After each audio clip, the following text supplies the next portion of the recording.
तुम्ही आता राष्ट्रीय सचिव झालेला आहात पक्षाच्या. ह्या जबाबदारीकडे कसं बघता? ही जबाबदारी तशी फार मोठी आहे आणि मोठी संधी देखील आहे. तर याकडे आपण कसं बघता आणि पदभार स्वीकारल्यानंतर तुमच्या कार्यामध्ये किंवा काय नेमकं फंक्शनिंग वर्किंग मध्ये बदल घडला? खरं म्हणजे तर खूपच रिस्पॉन्सिबिलिटी आहे. गोवामध्ये आता इलेक्शन्स आहे, त्याच्यावरती आमचं पूर्ण फोकस आहे की शिवसेना आणि आमचे कार्यकर्ता तिथे पण सक्रिय आहे, कसं पक्षाला वाढवायचं आहे. तुम्ही बघितलं तर खूप मोठे मोठे नेता आहे आमचे महाराष्ट्रामध्ये. कोंकणचा उल्लेख केला तर निलेश राणेजी असो, भरत गोगावलेजी, दीपक केसरकर, उदय सामंत, खूप लोक आहे. आता धाराशिवमध्ये पण आमचे ओमराजे निंबाळकर आले.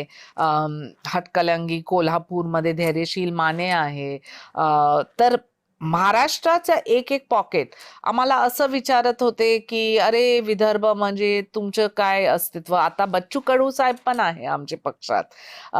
मराठवाड्यामध्ये तुम्ही बघितलं तर परभणी असो, हिंगोली, नांदेड, सगळीकडे शिवसेना च्या पक्ष वरती वरती वरती.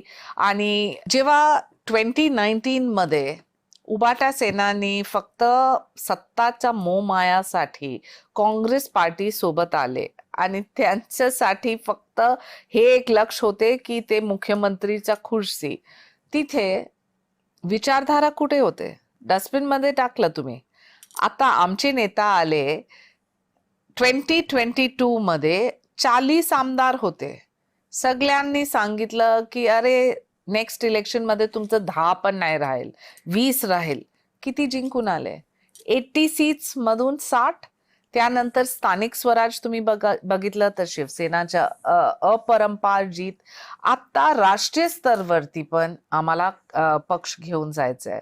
तर राजस्थान असो, केरला, तामिळनाडू, आता साहेब गेले बिहारमध्ये, इतकी त्यांच्या फॅन फॉलोईंग होते. आसाम गेले, किती फॅन फॉलोईंग. तर आम्हाला हे ट्रान्सलेट करायचं आहे, कारण in the days to come we will have a national presence completely.